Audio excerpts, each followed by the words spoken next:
Assalamualaikum warahmatullahi wabarakatuh. Saya Haris Awan Pratama bersama Mas Kurniaji Satoto selaku owner dari Jejak Pustaka, yaitu salah satu penerbit atau UMKM di Jogja.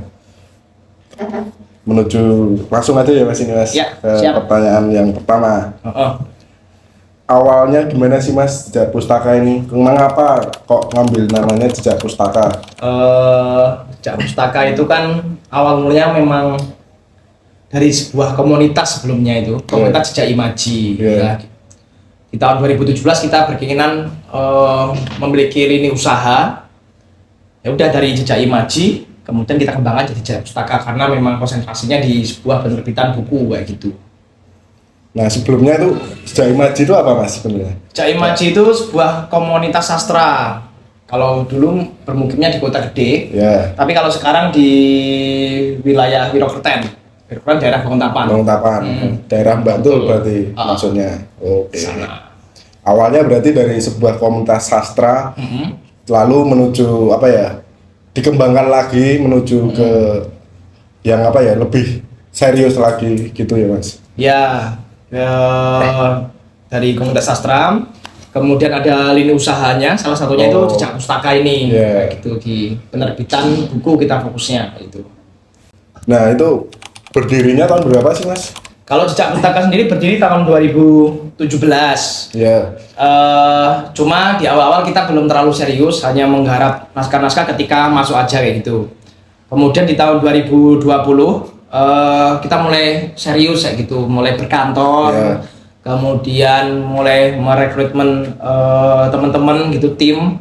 Itu tahun 2020, kemudian malah kena corona 2021 itu baru bisa mulai agak gas kayak Yeah. gitu. Sampai sekarang gitu. Berarti kurang lebih berapa ya? 3 tahunan ya Mas? Kalau seriusnya 3 tahun. Ya, kalau seriusnya. Tapi semenjak berdirinya sudah dari 2017, berarti berapa? 6 tahunan. 6 tahunan. 6 berarti. tahunan berdiri. Apa sih Mas itu apa ya yang membuat kayak berhenti terus akhirnya kayak memutuskan serius nih? Pilihan dari orang-orangnya gitu.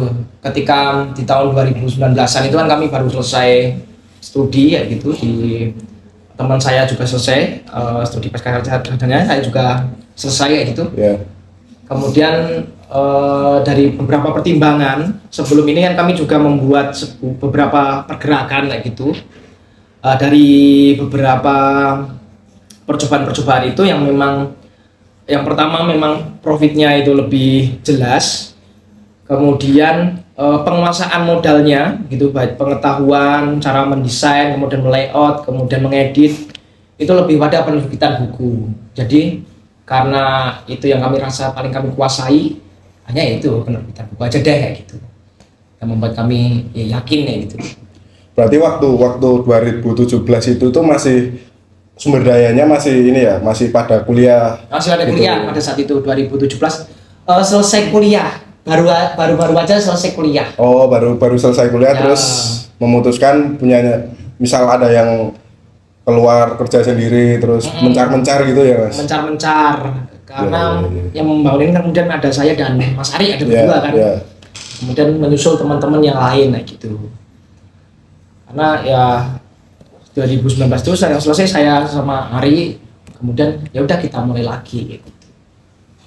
Terus sistem kerja dari Jejak Pustaka sendiri itu gimana sih Mas? Kayak awalnya kayak ngebangun si Jejak Pustakanya ini kan pasti kan buat sistemnya dulu kan Mas, sistem perusahaannya, terus strukturnya, terus gimana cara ngejalaninnya, itu gimana sih Mas awalnya Oke. sampai Kami sekarang yang dipakai? berjalan bertahap kayak gitu. Sistem juga kami tata pelan-pelan, nggak secara langsung. Kemudian ada sistem itu enggak. Awal mula cuma tim itu ada bertiga, ada aku, kemudian merangkap gitu ya. Ya. Pertama sebagai direktur, kemudian ada Ari itu sebagai editor dan sebagai editor, kemudian pimpinan redaksi, kemudian ada Every yang layout ya teman Yeah. lagi. Timnya cuma itu pertamanya bertiga. Bertiga. Kemudian nambah lagi nih, ada CS. Itu berempat CS sekaligus admin. Iya, Nah, customer service. sambil jalan kayak gitu, sambil mencari naskah kayak gitu, kemudian kita produksi pelan-pelan, akhirnya nambah-nambah lagi. Kalau sekarang ada 9, Sekarang ada 9, Mas. ada 10 dengan sayang. Oh iya. 10 ada direktur, Ya. kemudian ada administrasi, ada customer service. Itu customer service di sini sekaligus menangkap sebagai promotor. Iya. Ada 2. Kemudian ada editor, ada pimret, tim redaksi, kemudian ada layout, ada desain cover, dan satu ada distribusi, dan satu lagi yang ngurusi all shop. Oh, ada 10 iya. sekarang. Gitu. Kalau produk-produknya kita buku dari awal itu memang dalam bentuk jadi itu buku. Kita ada 2 cara gitu, orang yang mau berikan kita, ada self publisher, dan memang ada buku-buku yang kita seleksi kayak gitu. Self publish itu penulis membiayai sendiri bukunya yang akan diterbitkan kayak gitu. Kemudian kalau ada yang buku seleksi, kita menyeleksi beberapa tematik gitu yang Iya. sesuai dengan pasar atau sesuai dengan ideologi kita Iya. gitu, Pak, gitu. Oh. Kalau kebanyakan tema-tema yang kami ambil lebih banyak ke sosial budaya, pendidikan, hukum, sama sastra kayak gitu. Masih di lingkup itu ya, Mas, berarti. Masih di lingkup itu kebanyakan kayak gitu.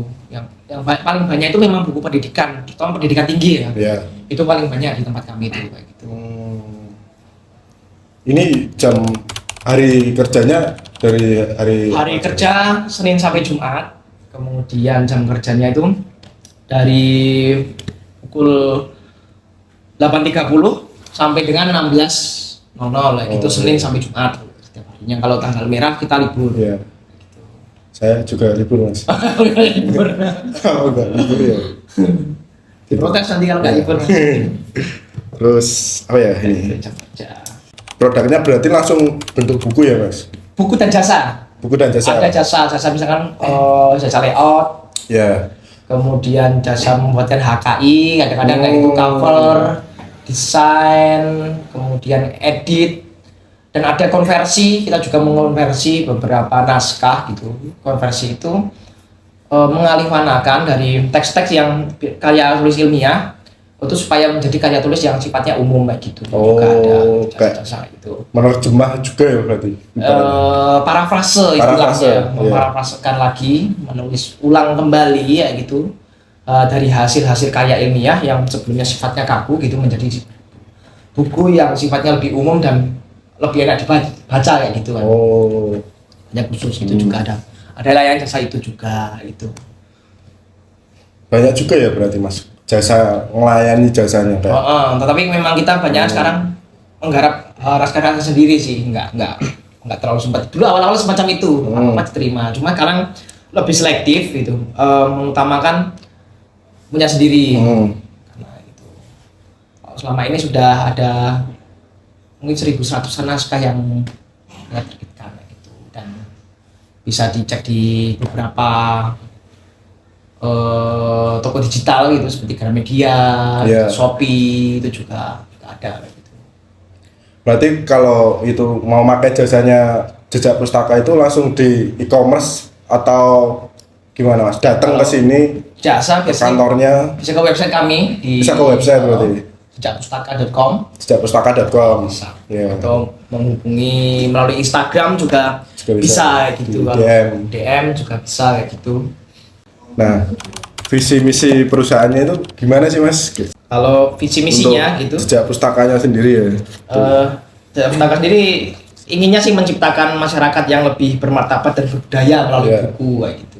Ya agak ngepek sedikit Mas ya. Sama panjang-panjang ya. Jangka pendeknya itu mengawal dan mengantar para penulis mendapatkan penghargaan dalam skala regional ataupun nasional. Kemudian misi jangka panjangnya menyebarluaskan buku ke Asia dan dunia gitu. Kemudian meningkatkan literasi dengan menerbitkan buku yang berkualitas. Yang ketiga, membuka seluas-luasnya akses terhadap buku-buku kepada masyarakat kayak gitu. Ya, kalau buku kami ini beberapa memang kami bekerja sama juga dengan Slovenian Book Agency, sebuah agensi buku yang berada di Eropa sana. Gitu. Tiap tahun kurang lebih ada 2 buku yang kami terbitkan ya gitu, karya-karya Eva Visa. Oh, Dan itu salah satu penulis yang memiliki nama di sana, dan tahun depan insya Allah dia akan kesini, sudah 70 tahun pada usianya. 70 tahun. Wah.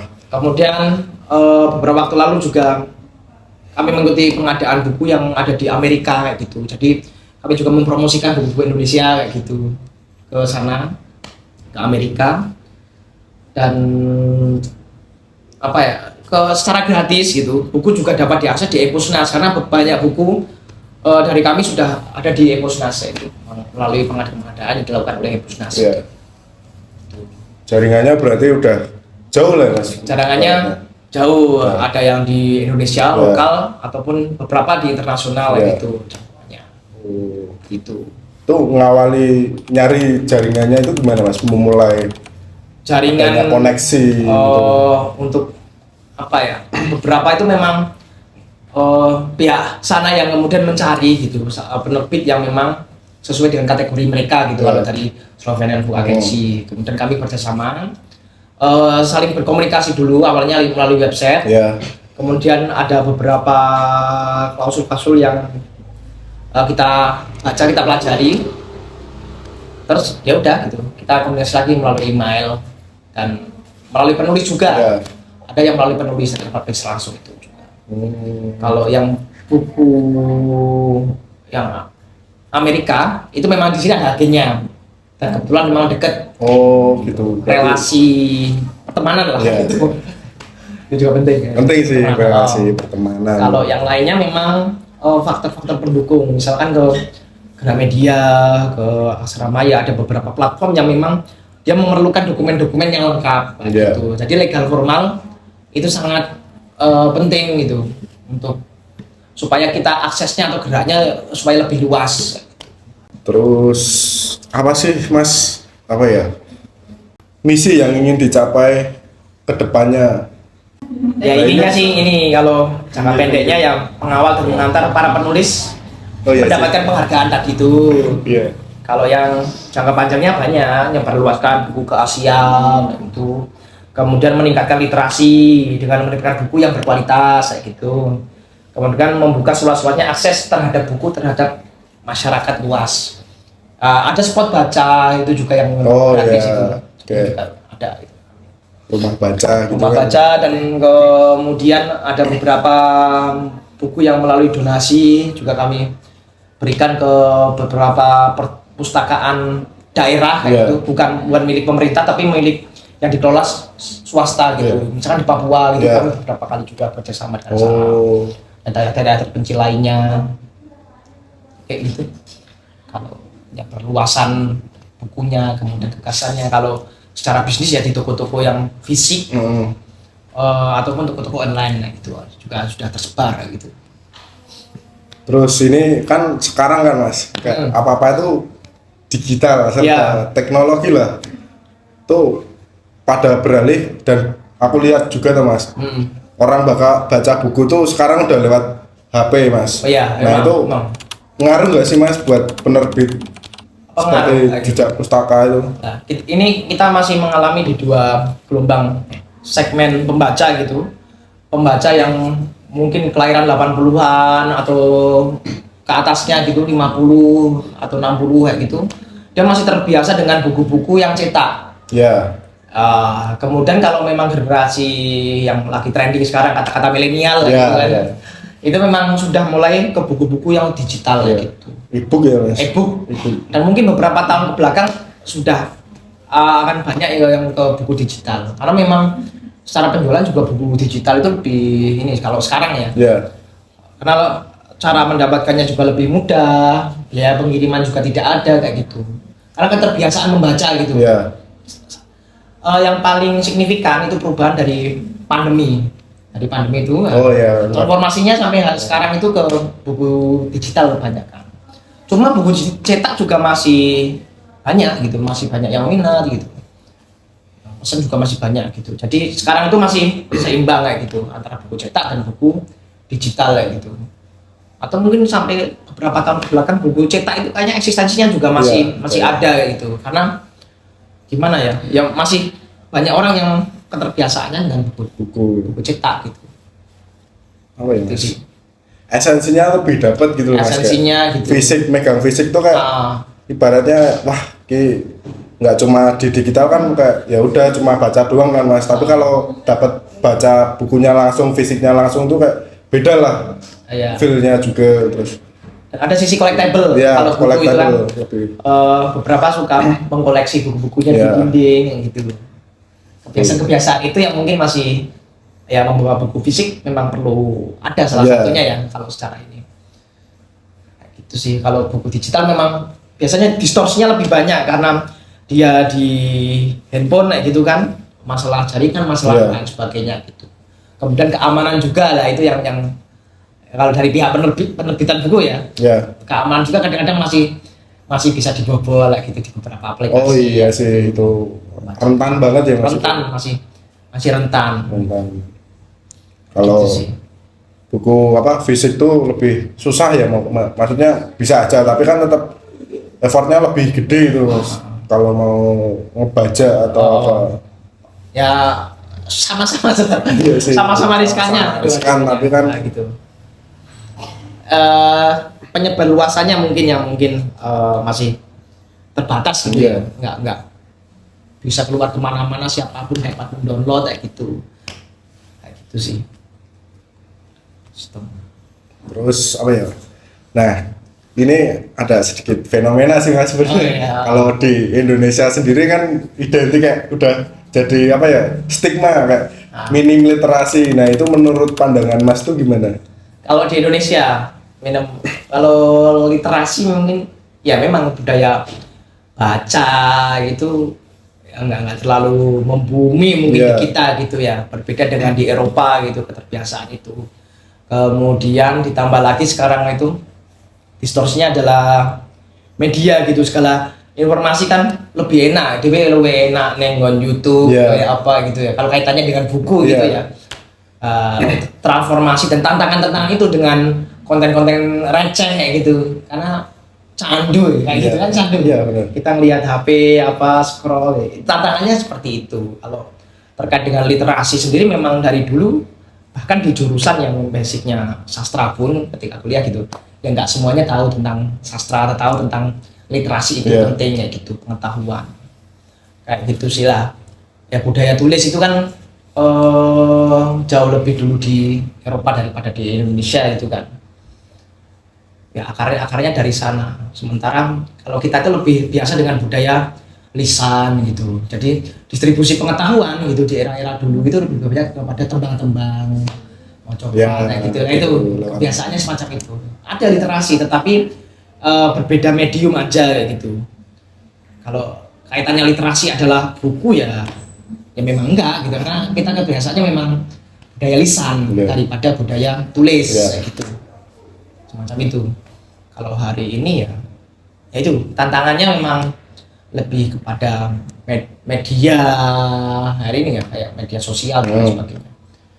Itu jadi tantangan gitu, apalagi baca buku kayak gitu, nonton video yang lama aja kadang nggak kuat ya gitu. Iya. Nah, informasi kan mudah, Udah sekarang kita cari apa jadi udah dapat. itu tantangan hari ini lah, bagaimana literasi itu masih penting kayak gitu tuh gitu. Karena tutorial juga banyak juga di Ya banyak. cuma ya kalau bisa memanfaatkannya memang akan jadi bagus itu. Tapi kalau kayak literasi membaca tuh bagusnya harus ditanemin dari sejak dini nggak sih mas? Ya bagusnya sejak dini, Atau tapi tergantung kesadaran setiap ini individu.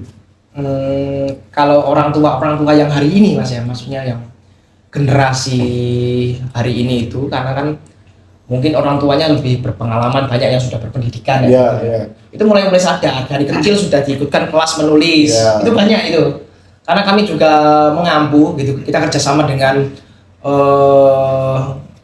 sastra anak gitu, komunitas sastra anak yang mereka ada kegiatan menulis cerita anak kayak gitu. Itu juga udah berjalan sampai berapa buku ya? Sampai edisi ke-10 kalau nggak salah sekarang. Nah, itu memang dari ibu-ibu yang masih muda kayak gitu. Itu sudah mulai gencar kayak gitu. Jadi kalau konon kan di 2045 itu kan generasi-generasi sekarang ini yang akan memimpin kan. Iya. Ya kesadaran itu sudah ada kayak gitu. Beberapa tapi ya yang memang orang tuanya sadar itu ya sudah mulai dibangun kayak gitu. Tapi penting dari kecil, cuma juga jangan menyita dunia anak juga ya, kan? Dunianya waktunya main-main nah, gitu. Kadang orang tua terlalu ikut, terlalu ini ya, memaksa untuk supaya belajar malah padahal saatnya berkembang tuh pas bermain itu, waktu bermain. Ya itu harus diberi porsi yang imbang mungkin seperti itu. Karena takutnya ketika sudah gede sudah nggak tertarik lagi. Cuma ada juga yang bertahan. Kalau dari kecil itu budaya membaca memang perlu kayak gitu. Melihat cerita rakyat atau apa gitu yang ringan dulu nggak apa. Kami menerbitkan sebuah buku itu judulnya Alice di Tanah yang Gila. Ketika di Eropa itu buku-buku yang dikhususkan untuk anak. Tetapi ketika di sini itu udah nggak cocok gitu, segmennya sudah beda. Ini untuk orang-orang dewasa kayak gitu, untuk orang-orang gede. Kok bisa gitu mas, dari yang anak kecil kok bisa pas dipindah di Indonesia lalu jadi segmennya jadi beda? Karena masalah-masalahnya gitu, karena itu novel gitu. Problem-problem yang ada di dalam naskah itu sudah, kalau takaran di kita itu ini problemnya diketahui orang-orang dewasa gitu. Oh, berarti kayak beda apa ya? Beda budaya, culture-nya beda. Jadi kalau diterapin di sini, wah ini tuh budaya orang dewasa sebenarnya. Budaya gitu. Naskah-naskah yang kritis gitu. Iya, naskah-naskah kritis. Cuma nggak cocok gitu. Karena itu tadi kembali lagi ke budaya membaca kita itu kan nggak banyak yang dari kecil sudah terbiasa dengan membaca naskah-naskah yang cukup berat. Iya sih. Nah, di sana memang itu cerita untuk remaja, gitu. Jadi inget ini mas, Bubu. Kemarin ini kan 100 tahun, 100 apa itu? Yang edisi kemarin loh mas, rilis lupa aku. Pokoknya itu. Tapi sekarang memang udah nggak ini ya, nggak terlalu masif semasif dulu ya. Mungkin nggak gitu, opsinya udah banyak mungkin ya. Mungkin. Cuma lah itu, kalau orang yang dari kecilnya orang tuanya itu melek literasi, mungkin waktu kecil udah diberikan buku. Iya. Kan hanya orang-orang tertentu gitu kan. Orang-orang tertentu sih, ya. Tapi sangat apa ya dulu, membekas lah, memorable banget. Majalah Bubu salah satunya. Kesan gitu. Apa ini? Struktur organisasi tadi udah belum? Struktur organisasi tadi udah, tapi Pak ulang lagi aja supaya nanti teman-teman siapa tahu lupa. Kalau struktur organisasinya itu ada direkturnya saya, kemudian ada pimpinan redaksi, itu ada Mas Ari yang di sebelah sana, kemudian ada tim redaksi, itu ada editornya ada Mbak Milna, kemudian ada layouter itu Mbak Ima, kemudian ada desain cover dan konten itu ada Mas Bayu, kemudian di bagian distribusi dan arsip ada Mas Jemi dan Mbak Dia, ya gitu. Kemudian di wilayah CS itu ada 2, CS satunya ada Mbak Dewi, yang CS 2 nya ada Mbak Deka. Kemudian administrasi ada Mbak Eva. Itu kalau organisasinya ya. Kita ada orang 10, kemudian ada beberapa teman yang memang freelance kayak gitu, nggak berkantor, itu ada juga itu teman-teman. Selama ini kan tadi udah disebutin mas beberapa tantangan lah, terus tantangan terbesarnya itu apa sih mas dalam menjalankan jejak pustaka ini? Tantangan terbesar itu ketika di awal-awal mas, ketika kita sudah memutuskan untuk serius di tahun 2020 itu langsung pandemi. Itu emang ini sih semuanya tantangannya seperti itu gitu. Memang agak susah lah memulainya di situ, itu yang memang agak berat, kemudian menemukan pola kayak gitu, karena kami tidak lahir dari pola yang sudah jadi utuh kemudian langsung diterapkan kayak gitu, enggak. Tapi kami sambil jalan sambil menciptakan pola-pola tertentu, sistem kayak gitu, tapi sambil jalan kayak Yeah. gitu. Kemudian tentu banyak juga bisnis-bisnis yang semacam ini kayak gitu, itu kan juga sama. Gitu. Kompetitor berarti. Kompetitornya juga banyak ya, itu memang kreatif. Itu penting kayak gitu, wilayah-wilayah kreatif dan Yeah. memang bisa menjangkau segmen kayak gitu dan menjadi pilihan kayak gitu. Itu ya yang tantangan kayak gitu, yang cukup berat kayak gitu, apalagi marak gitu kan. Terus apa sih yang membedakan Jejak Pustaka dari kompetitor lainnya itu apa, Mas? Jejak Pustaka beberapa memang basicnya dari komunitas sastra kayak gitu, yang memang dia memiliki kesadaran untuk menulis gitu, tahu wilayah bahasa dan sastra Yeah. gitu. Yang pertama seperti itu. Kemudian kita memang fokus ke dalam 3 segmennya gitu. Ada di sosial budaya, pendidikan, kemudian sosial budaya, pendidikan, hukum. Ya 3 segmen itu kemudian kalau secara ini. Dan timnya mudah-mudahan masih fresh semua gitu. Iya. Boleh dilihat, maksud saya masih Iya, kita kan seumuran. masih seumuran kan ya, masih yang saya lebih timnya masih banyakan masih muda-muda gitu, dan beberapa memang sesuai kayak gitu. Ada teman-teman yang dari pasca juga kayak gitu, yang secara pengetahuan memang itu di wilayahnya gitu. Iya. Berarti nggak cuma sekedar bikin perusahaan penerbit terus ya udah berdiri, tapi secara langsung terjun di dunianya itu, di lingkup itu, di komunitas itu, dan berjejaring lah. Berjaring dengan berbagai hal gitu. Bagus lah, Mas. Karena bisnis kan di luar dari Iya. studi kami semua ya. Iya. Cuma memang ada beberapa pemantik. Misalkan saya ikut sebelum di sini kan ada beasiswa manajemen seni ya gitu. Iya. Itu saya ikut itu 1 tahun. Oh. Ya basic manajemen cuma di situ gitu. Pun nggak terlalu banyak, cuma 1 tahun kan. Yang lainnya memang banyak otodidak kayak gitu.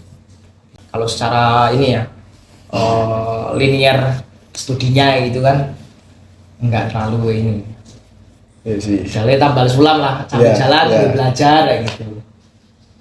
Nyari itu ya. Jam terbangnya harus ini juga ya, Mas. Ya jam terbangnya, karena ya kalau udah berulang kali apa ya, kena masalah yang sama gitu kan, akhirnya sudah paham Iya, cara mengatasinya semacam apa kayak gitu. Seperti itu sih. Ya bener apa yang dikatakan Sujowo Tejo itu. Ya kamu untuk menjadi seorang ahli itu ya tuh, kerja yang kamu sukai tapi selama berapa tahun kayak gitu. Semacam itu. Semoga bisa terus berkembang lah, Mas. Amin gitu.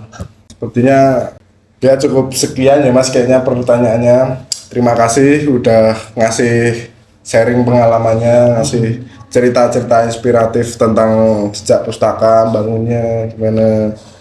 Semoga Jejak Pustaka terus berkembang lebih baik lagi, lebih masif lagi. Amin.